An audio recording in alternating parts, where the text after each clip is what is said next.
Welcome. Today's topic is screening of antidepressant activity. When we talk about the screening of antidepressant activity, before we go into the screening methods, we should know regarding the description of depression. The nature of depression, which is an affective disorders of mood. The symptoms of depression include the emotional symptoms as well as the biological symptoms. Emotional symptoms are misery, apathy, and pessimism, low self-esteem, feeling of guilt, inadequacy and ugliness, indecisiveness, loss of motivation are the emotional symptoms. When you talk about the biological symptoms, it is retardation of thought and action and loss of libido. There will also be associated sleep disturbances and loss of appetite. So these are the symptoms of depression. One is the emotional symptoms as well as the biological symptoms. Now coming to the theory which is associated with depression, that is the most acceptable theory is the monoamine theory. In this theory, depression is said to be caused by a functional deficit of monoamine transmitters like 5-hydroxytryptamine, noradrenaline, and dopamine at certain sites in the brain, while mania results from a functional excess of these neurotransmitters, where depression is caused due to a functional deficit of monoamine transmitters like 5-hydroxytryptamine, dopamine, and noradrenaline. The mania is excess of these 5-HT, noradrenaline, and dopamine. Coming to the screening methods, the screening methods are divided into in vivo and in vitro methods. When you talk about the in vivo methods, that is DISPAIR swim test, tail suspension test in the mice, learned helplessness in the rats, 5-hydroxytryptophan potentiation in the rats, potentiation of non-epinephrine toxicity, apomorphin-induced hypothermia in the mice, and reserpine-induced hypothermia. There are in vitro tests also. This in vitro tests are due to inhibition of norepinephrine uptake in the rat brain synaptosomes, inhibition of serotonin uptake in the synaptosomes, and inhibition of dopamine uptake in the rat striatal synaptosomes. So these are the three in vitro methods where there's inhibition of norepinephrine, inhibition of serotonin, inhibition of dopamine uptake in the striatal synaptosomes of the rats. Coming to the in vivo methods. When you talk about in vivo methods, there's a DISPAIR swim test. The purpose of this test is, it was suggested that mice or rats forced to swim in a restricted space from which they cannot escape are induced to a characteristic behavior of immobility. And this behavior reflects a state of despair which can be reduced by several agents which are therapeutically effective in human depression. So the purpose of this test was suggested that mice or rats forced to swim in a restricted space from which they cannot escape are induced to a characterized behavior of immobility. Then, this behavior reflects a state of despair which can reduce several agents which are therapeutically effective in human depression. Now, the procedure of this test. Here, male Sprague-Dawley rats are taken, which are weighed around 160 to 180 grams are used. They are brought to the laboratory at least one day before the experiment and are housed separately in cages with free access to food and water. Nave rats are individually forced to swim inside a vertical plexiglass cylinder.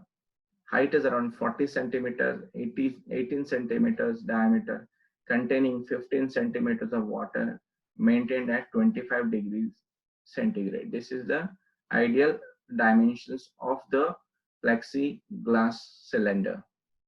Rats are placed in the cylinders for first time, are initially highly active, vigorously swimming in circles, trying to climb the wall or diving to the bottom.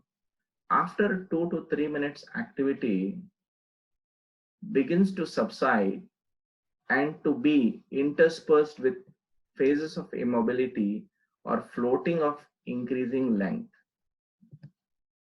Now, after 5 to 6 minutes, immobility reaches a plateau where the rats remain immobile for approximately 80% of the time. And after 15 minutes in water, the rats are removed and allowed to dry in a heated enclosure with 32 degrees centigrade before being returned to their home cages. So they are again placed in the cylinder 24 hours later, and the total duration of immobility is measured during a 5-minute test. The floating behavior during this 5 minutes period has been found to be reproducible in different groups of rats. An animal is judged to be immobile whenever it remains floating passively in water in a slightly hunched but upright position, its nose just above the surface. The test drugs or standard are administered 1 hour prior to the testing. Evaluation. This test, rat swim test, is evaluated where the duration of immobility is measured in controls and animals treated with various doses of test drug or standard. Antidepressant drugs, but also stimulants like amphetamine and caffeine reduce duration of immobility, and the dose responses can be evaluated. So this is one method. Coming to the next method, that is tail suspension test in the mice. In the tail suspension test in the mice, the purpose is the tail suspension test is a facile means of evaluating potential antidepressants. The immobility displayed by mice when subjected to an unavoidable and inescapable stress has been hypothesized to reflect behavioral despair, which in turn may reflect depressive disorders in humans. Clinically, the effective antidepressants reduce the immobility that mice display after active and unsuccessful attempts to escape when suspended by the tail. So in this, male bulb or CJ mice weighing around 20 to 25 grams are used preferentially.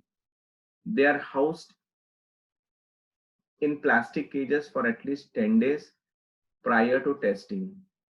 In a 12-hour light cycle with food and water freely available. Animals are transported from the housing room to the testing area in their own cages and allowed to adapt the new environment for 1 hour before testing. Groups of 10 animals are tested with a test compounds or the vehicle by intraperitoneal injection, that is 30 minutes prior to the testing.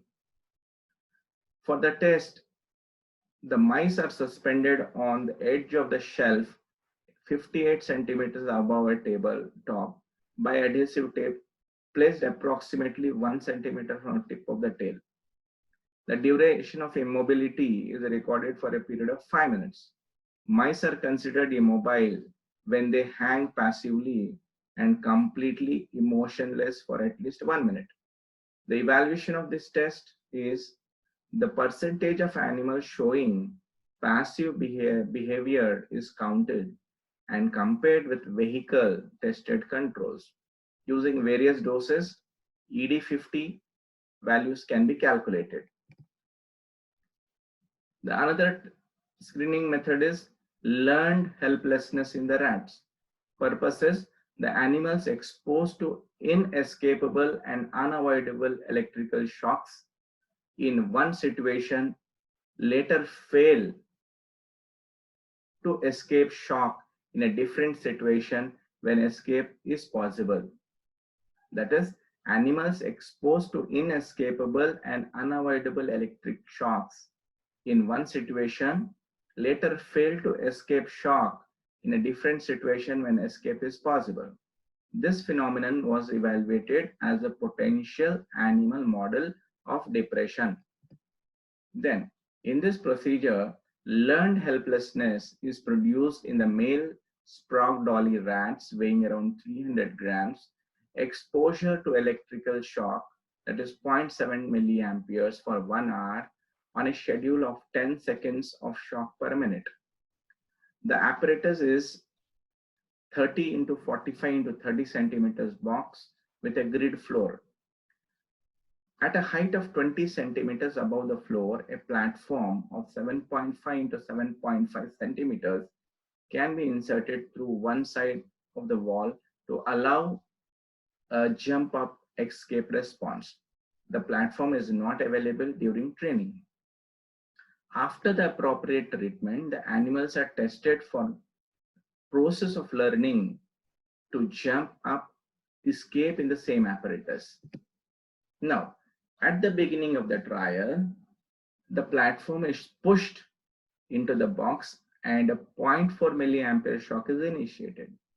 The shock is terminated in 10 seconds, and if the animal has not escaped onto the platform by this time, if an escape response occurred, the animal is allowed to remain on the platform for the duration of 10 seconds, then return to the grid floor. 10 such trials with an interval of 20 seconds are given. In a naive control group of rats, this training resulted in 80% acquiring learned helplessness behavior. Drugs are given before the training and the test period. Evaluation. A drug is considered to be effective if the learned helplessness is reduced and the number of failures to escape is decreased. Then we have another screening method which is called as potentiation of norepinephrine toxicity.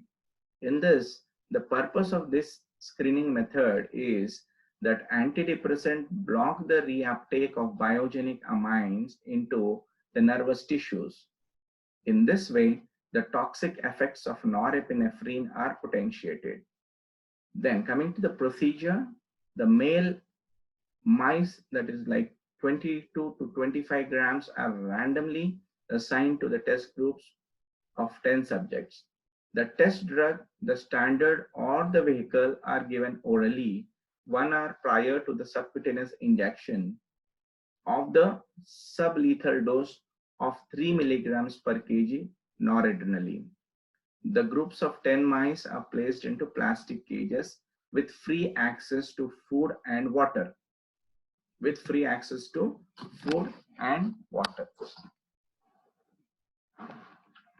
Now, when you talk about the evaluation is the mortality rate is assessed 48 hours post dosing, and the ED50 or a dose which causes death of 50% of the treated subjects is calculated by means of linear regression analysis. Now we have another method of screening, that is reserpine induced hypothermia. The purpose of this is depletion of biogenic amines in the brain occurs not only catalepsy, due to catalepsy, but also hypothermia in the rodents. For example, the depletion of biogenic amines like noradrenaline, 5-hydroxytryptamine, and dopamine in the brain induces not only catalepsy, but also hypothermia in the rodents. So the decrease of body temperature induced by reserpine is antagonized by antidepressants, that is monoamine oxidase inhibitors, and central stimulants. The subcutaneous administration of 2 milligrams per kg of reserpine leads to a decrease of core temperature in the mice to 20 to 23 degrees centigrade after 18 hours. The fall in the temperature can be antagonized by antidepressants, but also by amphetamine-like drugs. Now, however, the time course is different. Tricyclic antidepressants have a slow onset of action and a long-lasting effect, whereas amphetamine-like drugs have a quick onset of action and short-lasting effect. In this procedure, groups of five male NMRI mice weighing around 19 to 21 gram body weight are used. On the day before testing, they are dosed with 2 milligrams per kg reserpine subcutaneously. Then they are housed in a climate controlled animal colony and have free access to food and water. 18 hours after reserpine administration, the animals are placed into the individual cages. The individual rectal temperature is determined by insertion of an electronic thermometer to a constant depth of 2 centimeters. Following administration of the test compound, that is either per intraperitoneal or per oral, the rectal temperature is measured again at 60 minutes interval for 7 hours. Evaluation. The difference in the temperature from vehicle controls is calculated for each time and the maximum difference is scored. The differences are then statistically compared using the student t-test. Coming to the next screening method, that is 5-hydroxytryptophan potentiation in the mice. The purpose of this screening method is, according to the monoamine oxidase or monoamine hypothesis of depression, compounds exert antidepressant activity because they are capable of enhancing central noradrenergic or serotonergic functions. Several antidepressant agents potentiate the serotonin effects by a block of reuptake of serotonin, and 5-hydroxytryptophan is used as a precursor of serotonin. So, enzymatic breakdown is inhibited by monoamine oxidase inhibitor, that is pergylin. In mice, the characteristic symptom of head twitches is observed. Then the procedure of this experiment screening method is 6 groups of male mice around 18 to 30 grams are used. They are treated intraperitoneally with a test dose or drug or the vehicle, and at about 30 minutes later, the mice receive around 75 milligrams per kg pergylin hydrochloride subcutaneously. 90 minutes after pergylin, the animals are injected with 10 milligrams per kg 5-hydroxytryptophan intravenously. So the evaluation of this screening method is, the animals positively influenced show a characteristic behavior of head twitches.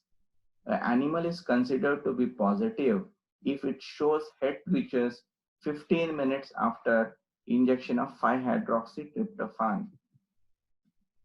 In vitro methods. Inhibition of 3-hydroxynorepinephrine uptake in the rat brain synaptosomes. The purpose of this experiment is, the neuronal reuptake mechanisms of norepinephrine is the most important physiological process for removing and inactivating norepinephrine in the synaptic cleft. The uptake is inhibited by cocaine, certain phenylethylamines, and antidepressants. In the brain, the hypothalamus shows the highest level and greatest uptake of noradrenaline. So this region is used for testing potential antidepressant drugs. Now, the procedure of Inhibition of norepinephrine uptake in the rat brain synaptosomes. The procedure is preparation of the tissue. Here, male Wistar rats are decapitated and the brains rapidly removed. The hypothalamic region is prepared. It is weighed and homogenized in 9 volumes of ice cold 0.3 m sucrose solution using a homogenizer. The homogenate is centrifuged at 1000 grams.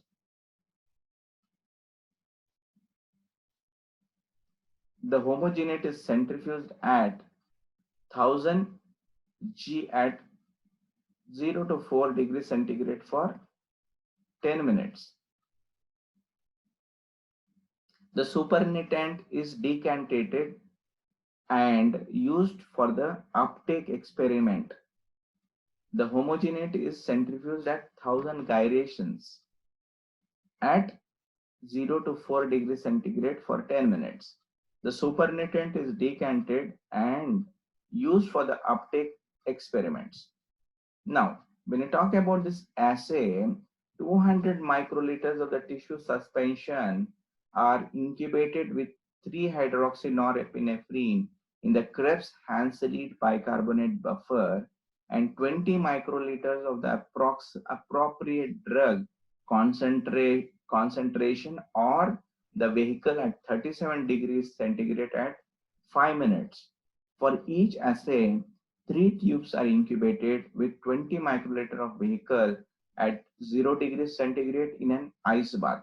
After incubation, all tubes are immediately centrifuged at 400 grams for 10 minutes.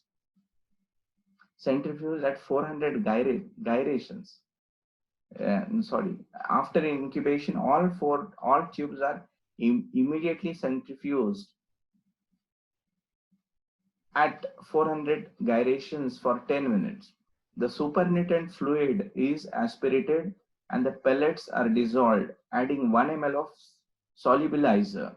The tubes are vigorously shaken, decanted into scintillation vials, and counted in 10 ml of liquid scintillation cocktail. Evaluation. The percent inhibition of each drug concentration is the mean of 3 determinations.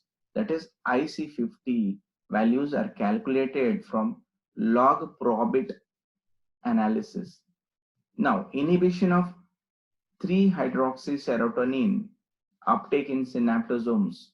The procedure for this screening method, in vitro screening method, is the tissue preparation, again which consists of male Wistar rats decapitated and the brains rapidly removed. The hypothalamus is weighed and homogenized in 9 volumes of ice cold 0.32 molar sucrose solution using a homogenizer. The homogenate is centrifuged at 1000 gyrations at 0 to 4 degrees centigrade for 10 minutes. The supernatant is decanted and used for further uptake experiments. Now, the assay. Again, the 200 microliter of the tissue suspension are mixed with 3-hydroxy 5-hydroxytryptamine solution in Krebs Hansalit bicarbonate buffer and 20 microliter of the drug solution or the vehicle as a control.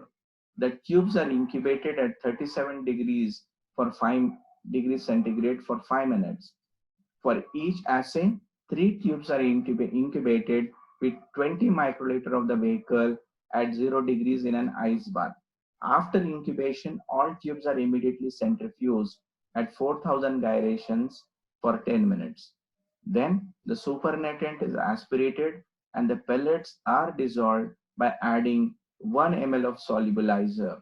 The tubes are vigorously shaken, decanted into the scintillation vials, and counted in 10 ml of liquid scintillation counting cocktail. Active uptake is the difference between temperatures at 37 degrees centigrade and 0 degrees centigrade. Then evaluation.